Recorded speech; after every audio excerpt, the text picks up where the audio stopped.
Second year most welcome in my class. बच्चों, आज कक्षा 11 के छात्रों के लिए मेरा टॉपिक है आपेक्षिक गति, आपेक्षिक वेग, रिलेटिव वेलोसिटी। बच्चों, जैसा कि आपको पता है आजकल हम सदिश पढ़ रहे हैं, सदिश विश्लेषण पढ़ रहे हैं, उसमें ये बहुत इंपॉर्टेंट टॉपिक है आपेक्षिक वेग, रिलेटिव वेलोसिटी। प्रत्येक वस्तु की विरामावस्था अथवा गति अवस्था वो किसी निर्दिष्ट बिंदु के सापेक्ष होती है। मैंने कहा था, इससे पूर्व भी मैं बता चुका हूं कि वस्तु की जो विरामावस्था है और गति अवस्था है वो क्या है, एक दूसरे के सापेक्ष होते हैं, रिलेटिव होते हैं। मतलब किसी निर्दिष्ट बिंदु के सापेक्ष क्या होते हैं, एक दूसरे के सापेक्ष होते हैं। ठीक है, तो हमारी जो है सबसे पहले हम जानेंगे कि आपेक्षिक वेग किससे कहते हैं। कि जब दो वस्तुएं क्या है, गतिमान हो, माना एक वस्तु ये है और दूसरी वस्तु ये है, ये दोनों वस्तुएं क्या है, गतिमान है। तो गतिमान होने पर एक वस्तु की दूसरे वस्तु के सापेक्ष उस समय क्या कहलाएगी, आपेक्षिक गति कहलाएगी। या बी का ए के सापेक्ष या ए का बी के सापेक्ष। जब दोनों वस्तुएं क्या होंगी, गतिशील होंगी, तो उस समय एक वस्तु का दूसरे वस्तु के सापेक्ष या दूसरे वस्तु का पहले वस्तु के सापेक्ष क्या कहलाता है, आपेक्षिक वेग कहलाता है। ठीक है, अब आपेक्षिक वेग को समझने के लिए बच्चों मैं एक द्विविमीय 2 डायमेंशनल जो तल है उसकी बात करता हूं। तो आप देखेंगे 2 डायमेंशनल में हमारे पास जो है ये 2 डायमेंशनल है, ये एक्स अक्ष और ये हो गया वाई अक्ष। इनका जो निर्दिष्ट बिंदु है, माना जो प्रतिच्छेद बिंदु है ओ से हमने एक एक्स अक्ष लिया, एक वाई अक्ष लिया, और यहां पर कोई बिंदु हमारा जो है ओ के सापेक्ष जो बिंदु है, कोई बिंदु क्या है, पी है। ठीक है, उसकी जो स्थिति है वो है आर ए। उसकी जो स्थिति सदिश मैंने कहा था कि किसी बिंदु के सापेक्ष किसी बिंदु को हम यदि निर्दिष्ट कर रहे हैं तो वो क्या कहलाएगा, स्थिति वेक्टर कहलाएगा, ये ए है। ठीक है, उसी प्रकार से बिंदु ओ से किसी क्षण जो है किसी बिंदु की किसी वस्तु की स्थिति हम दिखा रहे हैं ओपी, और दूसरी कंडीशन में हम स्थिति दिखा रहे हैं उसकी इस तरीके से हम दिखा रहे हैं क्यू। ठीक है, ओ क्यू। ठीक है, तो ये जो है इसकी जो है मूल बिंदु से जो स्थिति होगी वो उसको हम कहेंगे आर बी। ठीक है, तो जो विस्थापन हो जाएगा, आपेक्षिक विस्थापन हो जाएगा, उसको हम इस तरीके से दिखाएंगे, ए का बी के सापेक्ष या बी का ए के सापेक्ष। ठीक है, ये जो सदिश है हमारा ए का बी के सापेक्ष और बी का ए के सापेक्ष जो है, जो उस क्षण क्या होगा, जो आपेक्षिक विस्थापन होगा, ठीक है, वो हमने निकालना है। तो बच्चों, हमने इस तरीके से मैंने आपको बताया कि हमने एक द्विविमीय तल की जो है कल्पना करी, उसमें जो है एक्स अक्ष और वाई अक्ष हमने के का जो प्रतिच्छेद बिंदु है, जो मूल बिंदु है ओ से हमने बिंदु पी पर एक स्थिति सदिश हमने दिखाया जो है आर ए, और उसी जो है क्षण जो है दूसरी कंडीशन हमने दिखाई, हम इसको कहेंगे T1 समय पे ये स्थिति है और T2 समय पर हमारी ये स्थिति हो जाएगी, आर बी हो जाएगा। ठीक है, जो स्थिति सदिश ओ क्यू हो जाएगा वो आर बी है। ठीक है, तो हमारा जो आपेक्षिक वेग हो जाएगा, हम देखेंगे कि ए का बी के सापेक्ष स्थिति सदिश, ए का बी के सापेक्ष जो हमारा क्या होगा, स्थिति सदिश या आपेक्षिक विस्थापन या आपेक्षिक विस्थापन, जो आपेक्षिक विस्थापन हो जाएगा उसको हम लिखेंगे बच्चों आर बी ए। का बी के सापेक्ष हो जाएगा आर बी ए। ठीक है, तो इसलिए हम इसको लिख सकते हैं R B minus R A. हमने ये लिख दिया R B minus R A. ये क्या हो गया, ए का बी के सापेक्ष विस्थापन। तो बच्चों, इस समीकरण का हम दोनों समीकरण एक में दोनों ओर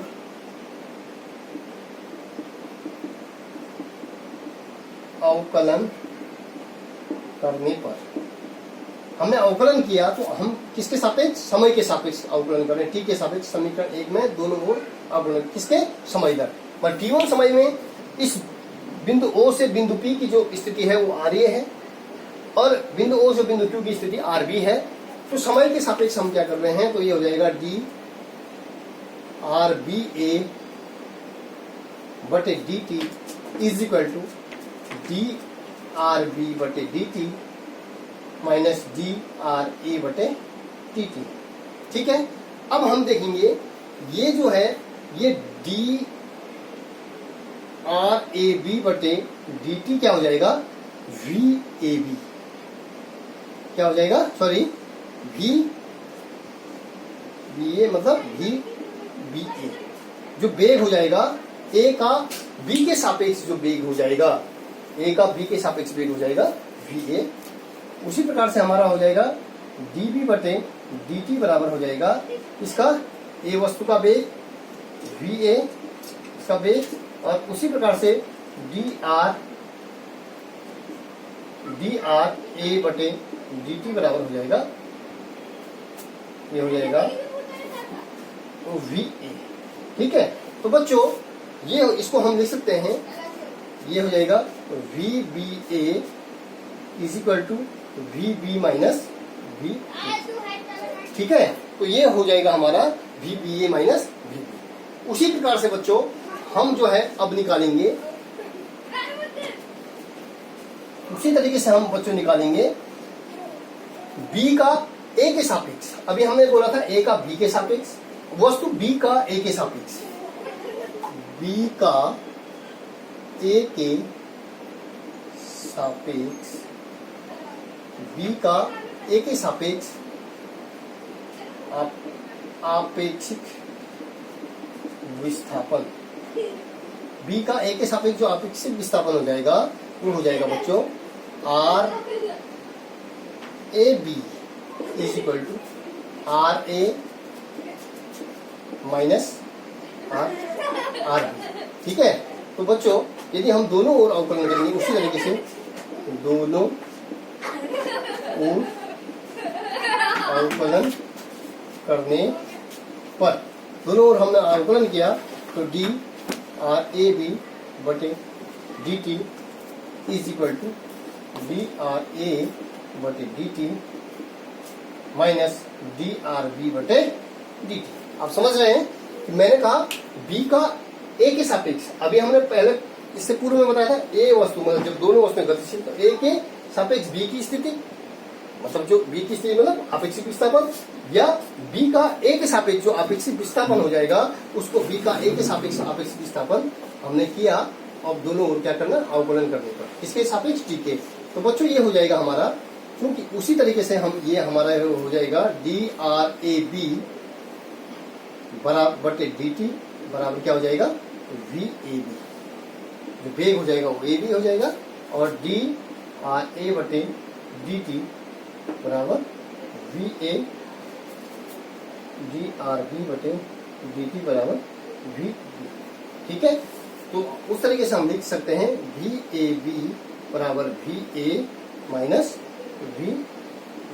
तो बच्चों हमने क्या देखा कि ए का बी के सापेक्ष जो आपेक्षिक विस्थापन है, बी का ए के सापेक्ष जो आपेक्षिक विस्थापन है, इसको हम देखेंगे तो हम पाएंगे, देखिए वी ए बी बराबर जो वी ए बी था इज इक्वल टू क्या हो जाएगा? माइनस वी बी ए।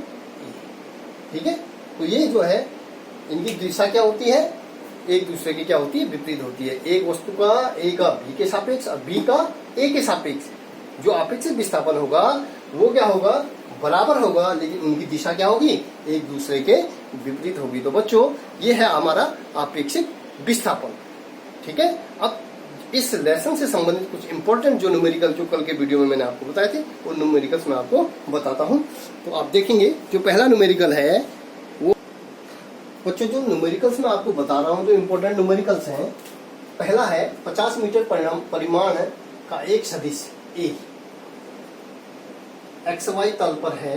तो एक्स अक्ष से एक्स अक्ष से 30 डिग्री कोण पर बनाता है। एड्रेस बार में पेस्ट करना है। 50 मीटर परिमाण का एक सदिश ए एक्स वाई तल में है तथा एक्स अक्ष से 30 डिग्री का कोण बनाता है, तो इस सदिश के एक्स अक्ष और वाई घटकों के मान ज्ञात कीजिए। मैंने वेक्टर का वियोजन आपको बताया था, 2 डायमेंशनल वियोजन, मतलब 2 डायमेंशनल का मतलब इस तरीके से, ठीक है। तो ये जो सदिश है हमारा ए, इसकी वैल्यू दे रखी है हमारे पास कितना, 50 मीटर। तो ये जो है, माना सपोज ये ए है, ए बराबर 50 दे रखा है, तो ये 2 घटकों में वियोजित हो गया, ए एक्स और ए वाई, ठीक है। तो ए एक्स और ए वाई में क्या हो गया, वियोजित हो गया इस तरीके से, ठीक है। तो इस तरीके से बच्चों हमने ये जो है ये आपको स्थिति कल बताई थी। तो ए की वैल्यू हमारे पास दे रखी है 50 मीटर, तो इसका जो एक्स अक्ष में घटक हो जाएगा ए एक्स बराबर हो जाएगा ए कॉस थीटा, ए वाई बराबर हो जाएगा ए साइन थीटा। ए कॉस थीटा मीन्स ए की वैल्यू हमारे पास दे रखी है 50 परिमाण का एक सदिश, ठीक है, इंटू कॉस थीटा दे रखा है 30 डिग्री, कितना दे रखा है 30 डिग्री दे रखा है। तो ये हो जाएगा 50 गुणा गया कॉस 30 का मान √3/2, 50 √3/2, ठीक है। दूसरा हमारे पास दूसरा दे रखा है, जो दूसरा अक्ष वियोजित हो रहा है वाई तल पे, तो ये हो जाएगा ए वाई इज इक्वल टू ए की वैल्यू हमारे पास है 50 इंटू साइन 30 डिग्री, तो ये हो जाएगा 50 गुणा गया 30, साइन 30 की वैल्यू होती है 1/2, तो ये हो जाएगा 25 मीटर। क्लियर है।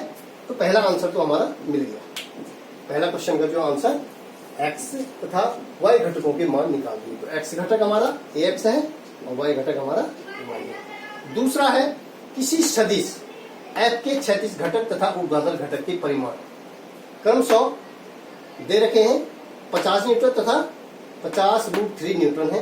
सदिश का परिमाण तथा क्षैतिज से उसकी दिशा ज्ञात कीजिए। तो हमने परिमाण ज्ञात करना है। फिर वही कंडीशन है बच्चों कि हमारे पास जो है ये खो का आंसर है,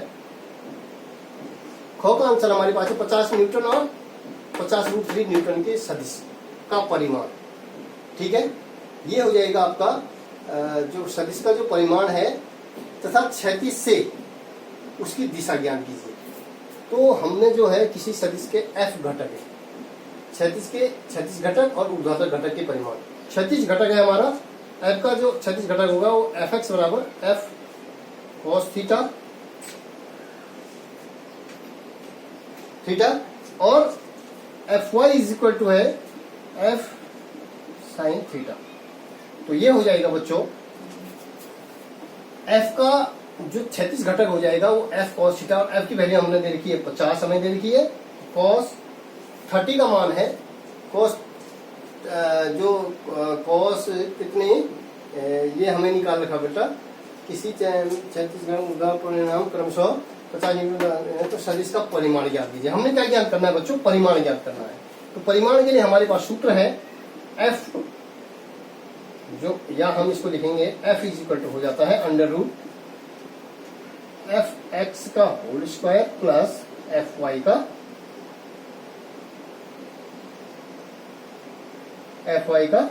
होल स्क्वायर, ठीक है। तो ये जो है एफ एक्स हमारे पास जो है एफ एक्स की वैल्यू दे रखी है, ठीक है, एफ एक्स की वैल्यू दी गई है और एफ वाई की वैल्यू दी गई है। तो एफ एक्स की वैल्यू हमारे पास जो है वो एफ इज इक्वल टू हो जाएगा √ एफ एक्स की वैल्यू हमारे पास दे रखी है 50 का वर्ग हो जाएगा प्लस एफ आई की वैल्यू हमारे पास दे रखी कितनी, ये है 50 है, ये है 50 √3, तो ये हो जाएगा 50 √3 का होल स्क्वायर, ठीक है। तो बच्चों हमारा जो एफ निकल गया, एफ हो गया एफ इज इक्वल टू, ये इसको हम कैलकुलेट करेंगे 50 का वर्ग 5 × 5 = 25, 2 0 हो जाएंगे, प्लस ये हो जाएगा 25 इंटू 3, तो 25 से 75, टोटल जो है हमारे पास ये हो जाएगा 1 2 3 4 ठीक है, ये हो जाएगा 10,000, तो ये हो जाएगा बच्चों 100 जो है, जो परिमाण हो जाएगा इसका 100 न्यूटन। ठीक है, तो ये कितना न्यूटन हो जाएगा, परिमाण 100 न्यूटन। अब ठीक इसी तरीके से देखेंगे कि इसका जो है ये एक्स अक्ष है, ये वाई अक्ष है।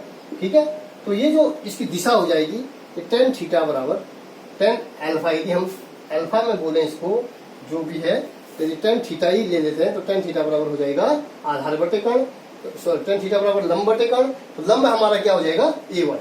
लंब क्या हो जाएगा, ये वाई अक्ष है तो ये वाई हो जाएगा, और ये आधार हो जाएगा तो वाई क्या है, ए वाई बटे ए एक्स। ठीक है, तो ये हो जाएगा ए वाई बटे ए एक्स, इसलिए थीटा बराबर tan इनवर्स ए वाई बटे ए एक्स।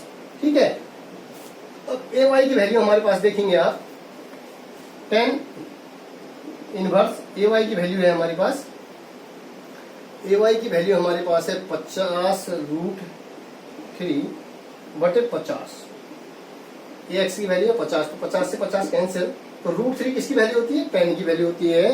तो ये tan इनवर्स tan जो है tan √3 होता है, tan √3 वैल्यू होती है √3/2। ठीक है, √3 जो है ये वैल्यू होती है किसकी, tan 60 की, tan 60 डिग्री। तो tan से tan कैंसिल, तो ये थीटा बराबर हो गया 60 डिग्री। तो जो दिशा होगी, इसकी जो दिशा होगी वो क्या होगी, 60 डिग्री होगी।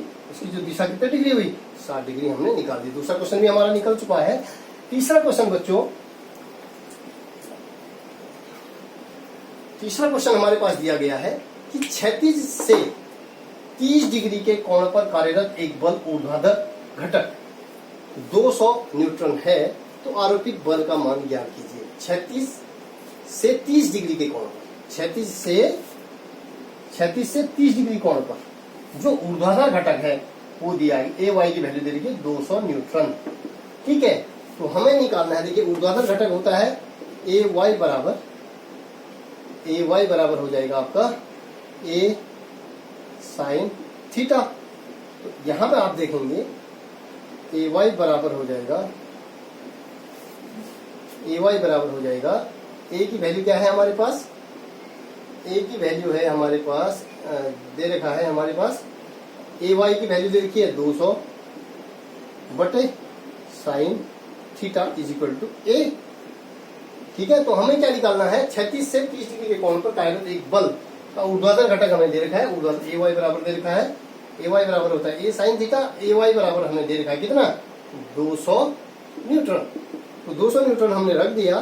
ठीक है, तो 200 हमने न्यूटन रख दिया बराबर ए साइन थीटा, इसलिए ए हमें निकालना है 200 बटे साइन थीटा। अब थीटा की वैल्यू हमारे पास दे रखी बच्चों कितनी डिग्री, 30 डिग्री, 36 से 30 डिग्री के कोण पर, कितने डिग्री के, 30 डिग्री के कोण पर। तो ये हमारा हो जाएगा 200 बटे साइन 30 का मान, साइन 30 डिग्री बराबर ए, इसलिए जो है 200 बटे 1/2, ये हो जाएगा ए, तो ये हो जाएगा 400। ए इज इक्वल टू क्या हो जाएगा 400, ए इज इक्वल टू 400 न्यूटन हमारा जो है निकल गया। तो बच्चों इस तरीके से जो है ये 2 डायमेंशनल से बेस्ड क्या थे हमारे क्वेश्चन थे, कि जो है जब कोई घटक जो है 2 घटकों में वियोजित होता है, resolution of vectors in 2 dimension. तो कल मैंने आपको कल के वीडियो में ये बताया था, उससे संबंधित क्वेश्चन ये है। इसके अलावा जो 3 डायमेंशन वाला क्वेश्चन है उसको भी मैं आपको बता देता हूं बच्चों। Vector resolution of 3 vectors, vector resolution of vectors in 3 dimension में मैंने आपको बताया था f इज इक्वल टू हमारे पास है 2i plus 3j plus 4k।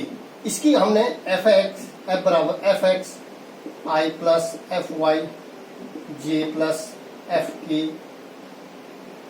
fzk से तुलना करने पर तुलना हमने करी, तो हमारा जो है fx बराबर हो गया 2, fy इज इक्वल टू हो गया 3 और fz इज इक्वल टू हो गया 4। तो जो परिणामी होता है इसका आपको पता है 3 डायमेंशन के लिए f बराबर होता है अंडर रूट fx का स्क्वायर प्लस वाई का स्क्वायर प्लस एफ जेड का स्क्वायर। तो बच्चों ये हो जाएगा 2 का स्क्वायर प्लस 3 का स्क्वायर प्लस 4 का स्क्वायर। 4 को 16, 16 9 25 और 25 4 29। तो ये हो जाएगा बेटा √29। ये जो है परिमाण निकल गया। अब चूंकि आप जानते हैं कि 3 डायमेंशनल में इस तरीके से होगा, 3 डायमेंशनल हमारा इस तरीके से बनेगा।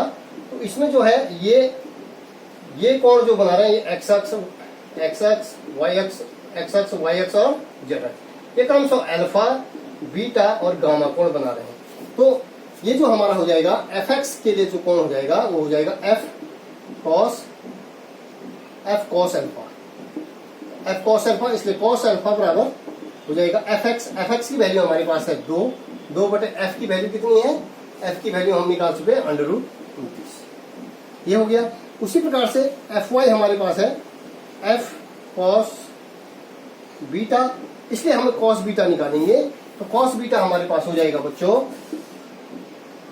Cos beta is equal to F Y बटे एफ वाई की वैल्यू हमारे पास 2 है, 2 बटे जो है √29।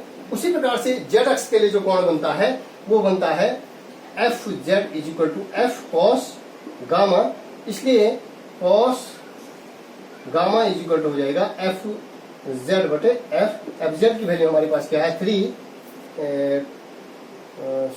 ये हो जाएगा एफ वाई की वैल्यू 3 है और एफ जेड की वैल्यू क्या है 4 बटे √90। तो बच्चों इस तरीके से ये हमारी जो है 3 डायमेंशनल में जो सदिशों के साथ जो हमारा जो 3 डायमेंशनल में एफ एक्स 3 डायमेंशनल में जो हमारा फिगर बन रहा था बच्चों, इस तरीके से बन रहा था। हमने कहा था ये जो है ये इस तरीके से हमारा जो है हम क्या दिखा रहे हैं, एक सदिश को, सदिश जो ए है या सदिश एफ है, ये एफ एक्स, ये एफ वाई और एफ जेड में इसको क्या कर रहे थे, दिखा रहे थे। तो ये इसके साथ, इस सदिश के साथ जो है, इस सदिश के साथ जो है दिखा रहा था कि जो परिणामी सदिश है, परिणामी सदिश के साथ यहाँ पे एक्स वाई और जेड निर्देशांक है। तो ये अल्फा कोण बना रहा है, ये बीटा बना रहा है और ये क्या बना रहा है, गामा बना रहा है।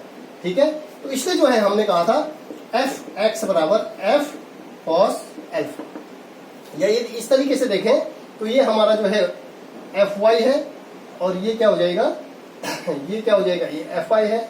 इसी तरीके से ये एक्स हो जाएगा। तो बच्चों ये हमारे पास हमने 3 डायमेंशन के लिए निकाले। धन्यवाद।